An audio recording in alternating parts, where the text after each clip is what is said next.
जनवरी के महीने में सर्दी बहुत ज़्यादा बढ़ जाती है, टेम्परेचर लो हो जाता है। तो इस महीने में हम अपने गुलाब के पौधे की देखभाल किस तरीके से कर सकते हैं, क्योंकि टेम्परेचर लो रहने से इसका सीधा असर हमारे रोज़ प्लांट के ऊपर होता है। जब तापमान 15 डिग्री से लेकर 28 डिग्री के बीच होता है तो गुलाब के पौधे पर सबसे अच्छी फ्लावरिंग उसी टाइम होती है। और ये टेम्परेचर होता है जब सर्दी शुरू होने वाली होती है, यानी कि अक्टूबर नवंबर, और तब होता है जब सर्दी ख़त्म होने वाली होती है, यानी कि फरवरी और मार्च।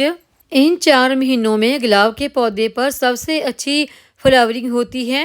इस समय यानी कि जनवरी के महीने में जब टेम्परेचर काफ़ी लो है तो आपको आपके गुलाब के प्लांट पर क्या क्या प्रॉब्लमें देखने को मिलेंगी और इन्हें हमने किस तरीके से दूर करना है और कौन सी गुलाब के पौधे को खाद देनी है और क्या क्या काम हमने जनवरी के महीने में गुलाब के प्लांट पर नहीं करने हैं।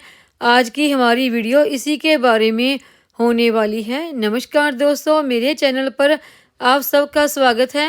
इन दिनों यानी कि जनवरी के महीने में सर्दी और कोहरा बहुत ज़्यादा बढ़ जाता है, तो उसका असर हमारे गुलाब के प्लांट पर ये होता है कि किसी किसी प्लांट के जो फूल हैं वो काफ़ी ज़्यादा उनका साइज छोटा होने लगता है, क्योंकि धूप कम होने की वजह से फूल पूरी तरह से खिल नहीं पाते। और जो दूसरा चेंज सर्दियों के मौसम में गुलाब के फूलों में आता है तो वो ये है कि आपके गुलाब के फूलों का कलर थोड़ा सा शेड सा आपको दिखाई देने लगेगा, यानी कि हल्का सा।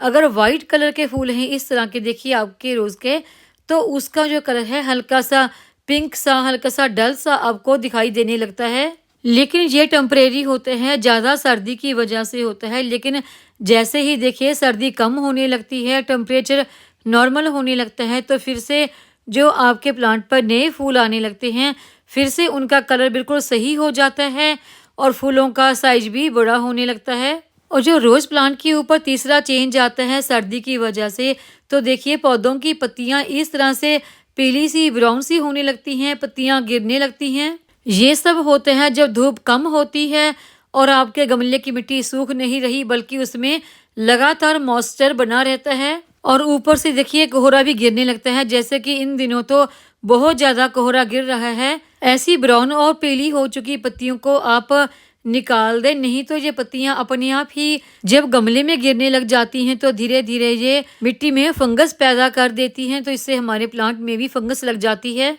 ये वो सब प्रॉब्लमें हैं जो इन दिनों ज़्यादा सर्दी की वजह से आपके गुलाब के पौधे पर आ रही हैं। तो इस सबसे पौधे को बचाने के लिए आपने क्या क्या करना है। सबसे पहले तो आप अपने रोज प्लांट को वहां पर रखें अपने गार्डन में जहां पर पूरे दिन की धूप आती हो। अगर आपके गार्डन में पूरे दिन की धूप नहीं आती तो वहां पर रखें जहां पर कम से कम 2 से 3 घंटे की धूप तो जरूर ही इस प्लांट को मिलती रहे। इससे होगा ये कि प्लांट को जो धूप मिलेगी उससे इसकी मिट्टी भी थोड़ा सा सूखेगी और प्लांट की ग्रोथ भी अच्छी होगी। और अगला पॉइंट आता है वाटरिंग का, कि इन दिनों जब बहुत ज़्यादा सर्दी पड़ रही है तो आपने अपने गुलाब के प्लांट में वाटरिंग कितनी करनी है। तो देखिए पानी देते समय हमेशा इस बात का ध्यान रखें कि आपके गमले की मिट्टी सूखी है या नहीं।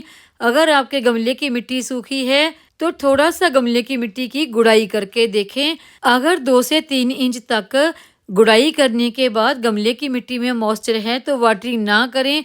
अगर मिट्टी सूखी है तभी वाटरिंग करें। देखिए मेरे इस गमले की मिट्टी काफ़ी गीली है, 1 हफ्ते से ज़्यादा हो गया मुझे इसमें वाटरिंग किए हुए। और बीच में देखिए एक दफ़ा बारिश भी हो गई थी जिसकी वजह से भी मिट्टी काफ़ी ज़्यादा गीली है। जब आपके गमले की मिट्टी इतनी ज़्यादा गीली हो तो उसमें वाटरिंग ना करें, बल्कि उसे सूख जाने के बाद ही उसमें वाटरिंग करें। गमले की मिट्टी हमने बहुत ज़्यादा भी नहीं सुखानी कि मिट्टी में बिल्कुल ही मॉइस्चर ख़त्म हो जाए।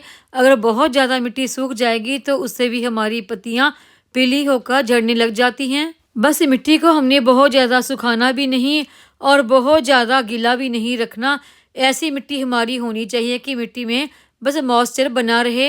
इन दिनों जनवरी के महीने में जो सबसे बड़ी प्रॉब्लम हमारे गुलाब के प्लांट की पत्तियों के ऊपर आने लगती है वो आने लगती है फंगस की, क्योंकि इन दिनों देखिए कोहरा बहुत ज़्यादा पड़ता है जिसकी वजह से हमारे प्लांट की जो पत्तियां हैं वो लगातार गीली बनी रहती हैं। उनके ऊपर कोहरा पड़ने से पानी लगातार लगा रहता है जिसकी वजह से हमारे प्लांट की पत्तियों में फंगस की प्रॉब्लम आने लगती है। पत्तियों के ऊपर इंसेक्ट इस महीने में अक्सर देखने को मिलता है। प्लांट की पत्तियों के ऊपर आपको कोई काले से स्पॉट दिखाई देते हैं, ये फंगस की वजह से है। और अगर प्लांट की पत्तियों के ऊपर कोई ब्राउन से वाइट से धब्बे से दिखाई देने लगता है, ये भी फंगस की वजह से ही होता है। पत्तियों के ऊपर धूप कम लगना और मॉइस्चर लगातार बने रहना, ये जनवरी के महीने में ऐसी प्रॉब्लम अक्सर देखने को मिलती है और ये प्रॉब्लम कई दफ़ा तो बहुत ज़्यादा बढ़ भी जाती है। और ये काली से कीड़े गुलाब की जो कलियां होती हैं उसके आसपास काफ़ी चिपके रहते हैं,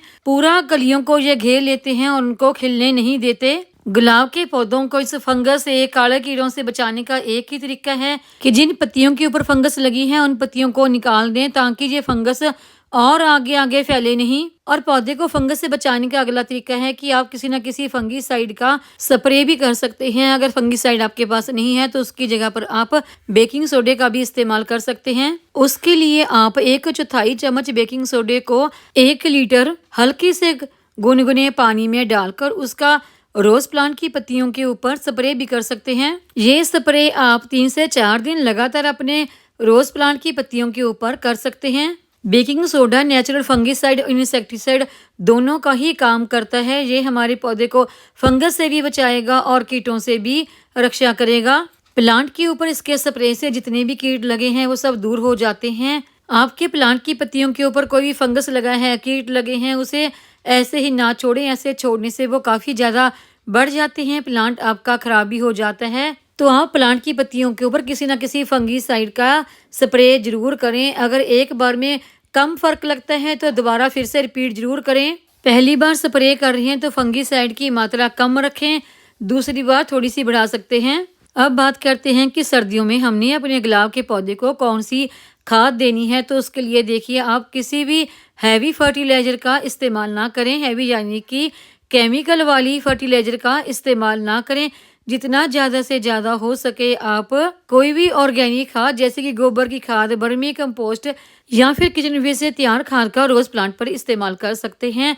जो भी खाद आप इस महीने यानी कि जनवरी में अपने रोज प्लांट पर इस्तेमाल कर रहे हैं तो अगले महीने यानी फरवरी में आप फिर से उस फर्टिलाइजर को रिपीट भी कर सकते हैं। अब इस खाद की मात्रा हमने कितनी रखनी है, देखिए अगर आप महीने में एक ही बार खाद दे रहे हैं तो आप इसकी मात्रा 300 ग्राम तक रख सकते हैं। अगर आप महीने में 2 बार इस्तेमाल कर रहे हैं तो आप 150 ग्राम दोनों बार इस फर्टिलाइजर का इस्तेमाल कर सकते हैं। मैंने देखिए अपने प्लांट को गोबर की खाद दी है तो आप कोई भी फर्टिलाइजर इस्तेमाल कर सकते हैं। अगर इस समय आपके पास कोई भी खाद नहीं है अपने पौधों को देने के लिए तो उसके लिए आप होममेड फर्टिलाइजर तैयार करके भी अपने प्लांट को दे सकते हैं। उसके लिए आप प्याज के छिलके और संतरे के छिलकों का लिक्विड फर्टिलाइजर तैयार करके भी दे सकते हैं, क्योंकि प्याज के छिलकों में भरपूर मात्रा में पोटाशियम होता है और साथ ही ये प्लांट की रूट की ग्रोथ के लिए भी काफ़ी बेस्ट होता है।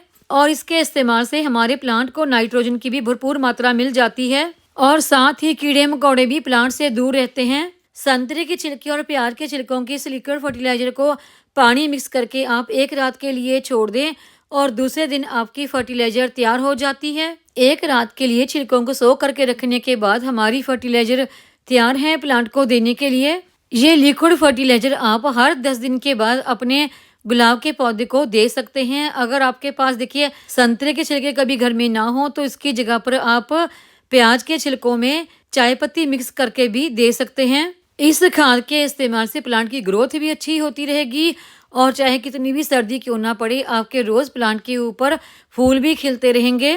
उम्मीद है आपको ये आज की जानकारी की वीडियो पसंद आई होगी। वीडियो पसंद आई हो तो वीडियो को लाइक, सब्सक्राइब, शेयर और कमेंट जरूर करें। बेल आइकॉन को दबाएं ताकि मेरी आने वाली हर नई वीडियो का नोटिफिकेशन आपको मिलता रहे।